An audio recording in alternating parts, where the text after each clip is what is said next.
So playful, and that really broke the ice that night nung ginawa namin yung scene na may cake na, oh, basta, eat it off her hands, bahala na kayo. Ganun, and we just enjoyed. We enjoyed ourselves. Tony? Ayun, kasi yun din po yung ginawa namin, like halos from dusk to dawn. So, yun na yung tinodo na namin lahat sa scene. Yun, sa cake daw na. Sa cake.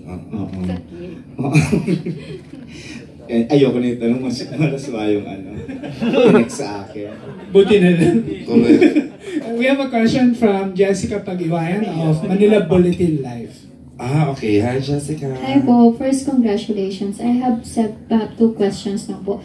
First, nung nilabas kasi yung trailer, because it's very unconventional story. At it raises a very important issue nowadays, which is the stigma between the relationship, a huge age gap between the relationship of a woman and a man. So, first, in-expect niyo po ba na ito yung mag-raise ng ganitong issue yung pelikula? And what's your message with a woman who's going through the same process of relationship? So the question is for... Charot lang. Either kay Miss Angel tsaka kay Tony and Direk. Ako, ang goal ko lang naman when I made this is basically my advocacy is about telling stories about women and their struggles and triumphs. This one is, I noticed that I've met several women who are not as open or do not know how to let go. And basically why I wanted to put the story there is so that we'll all learn how to just take the leap of faith, just to let go and allow ourselves that experience. Because if you don't, then you're just gonna live your life sleeping dead. So parang, how to be alive. Naging controversial daw, Direk. In the film, well, because... Was it, Ako rin naman have been in a relationship like that, but it's not that huge an age gap, can you imagine? This one is 30 years, sa akin is like 7 years, but I've heard it, like, all those things. And then I've met other women who are in that relationship, and those are the things that they go through. So what happens to them is that they are locked in a small space where it's just the two of them na nandoon, because when there's outside elements, it really can affect the relationship. So para sa akin, ganun din, parang let go. And besides, it's also about us women growing old and embracing that age. So parang tinanong ko rin sa kanya anong imperfection mo? Diba? Wala yata. No, kasi sabi ko sa kanya, I want you to share one imperfection to the audience, and you're gonna see that in the film. We're not gonna discuss it, but this perfect woman has an imperfection, and she's generous enough to share. She was scared. She had double, diba? Parang, shit, I changed my mind. Ganun pa siya. And then again, bingo, game, go na. Because, again, it's liberating. For me, for her, and hopefully for everyone who will watch, na ma-liberate ka from the things that's stopping you from being you. Okay. Miss Angel? Sabi ko for women na may dumadaan sa ganitong sitwasyon ngayon. Oo. Ang hirap kasi pagka ni-restrict mo yung sarili mo when you're not in that kind of a relationship. Magdadalawang isip ka kung hahawakan mo ba yung kamay nung younger man while you're walking in the mall, o kung okay lang ba kayo mag-PDA, mahihiya ka ba sa sarili mo, mahihiya ka ba para sa kanya. All these things go on in your head. Pero yun na nga, sana palayain natin yung mga sarili natin na I am in love with this person, I love him very much, and if he genuinely loves you, then he wouldn't feel ashamed holding your hand in public, kissing you maybe, every now and then in public. Kasi di ba, pagmamahal naman talaga is what's going on. All people are, di ba? Exactly. But exactly. So, di ba may mga ganun kang maririnig. Pero kung makikita nila na no regrets and wala kang, ano man tawag doon, yung no apologies kasi ginagawa mo, dahil totoo naman yung nararamdaman nyo para sa isa't isa, then I don't think mag-iiba yung reaction nila. Kasi makikita nila na between the two of you, it is something real, genuine, and beautiful. beautiful. Yeah. It's glorious. Glorious. Jocelyn, you're good na, Jocelyn?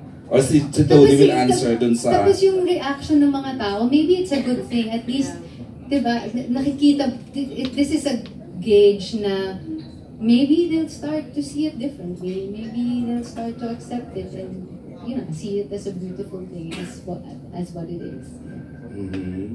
Tony, ikaw. Yun, sana after Men your nitong, age. sana after nitong movie na to, masanay na rin po yung mga tao kasi yun na po yung uso ngayon. Go get yourself an older woman. It's not to ano, it's not to... No, hindi naman, it's pero... not to sell that. No, hindi, pero If it was happen. Hindi, ang ibig ko sabihin, I think this is something considered quote-unquote taboo. Yeah. Pero when you think about it, how long have people been doing this? Like, Michelle Pfeiffer has been doing this for so long, and people... Yeah, diba? Like, this is something that...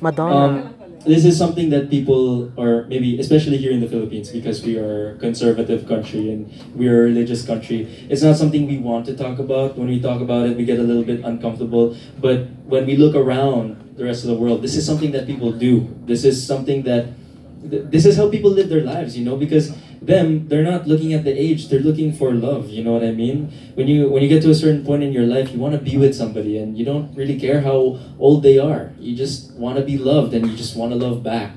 So, ayun, I think, yeah. I think with the trailer, everybody got out of their comfort zone. You know, even us, we were out of our Feeling ko comfort marami nakarelate nung nakita nila yung Yeah, trailer. and then it made them, it pushed them to react, di ba? Parang, we have to make a reaction. Hindi na siya pwede magano. Parang tayo rin naman, out of our comfort zone din naman what we're doing here. Correct. But then again, it translated to them. So then, yun, nag-stir na. We stirred them, and that's what the purpose of making this. Okay. She's good na, si Jocelyn. Jessica. Jessica, sorry. Who's Jocelyn? Sa pep yun. Jessica, kaya. Last na lang po, Miss Angel, nung labas po sa trailer, Miss LEA Salonga gave a really wonderful comment. Thoughts about the trailer. One of the comment dun sa thread sa post niya is, Miss Angel can get any man kasi ang ganda-ganda niyo po. Sinabi nila yan? Yeah, kasi ang ganda po, ang ganda ni Miss Angel. Ano po ba ang sekreto ng isang Angel Aquino at napakaganda niyo po? Parang talagang you're the living proof of that 50 is the new 20. Okay, first, naka-react ka na ba dun sa sinabi ni Miss LEA Salonga na pinuri ka niya, the movie and Tony? Did you see the tweet?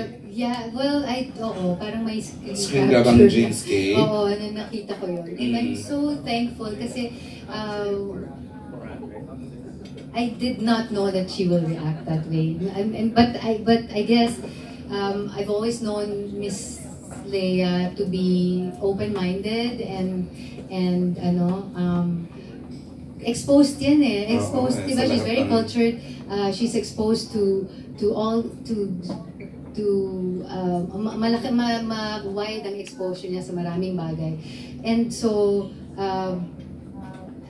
it's comforting for me and validating for us na tinanggap niya ng ganon yung message na gustong ipakita ng pelikula namin. And what the movie was actually all about.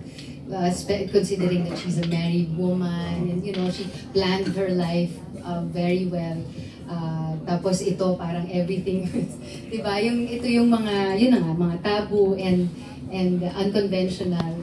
But she embraced it and actually recommended it. So I'm very, very thankful to Miss LEA Salonga. We sent out invite so manakarating siya sa 15. Pinadala natin ang invitation. Sana she comes. Okay, Tony, may tanong ba kay Tony? Okay, thank you, Jocelyn.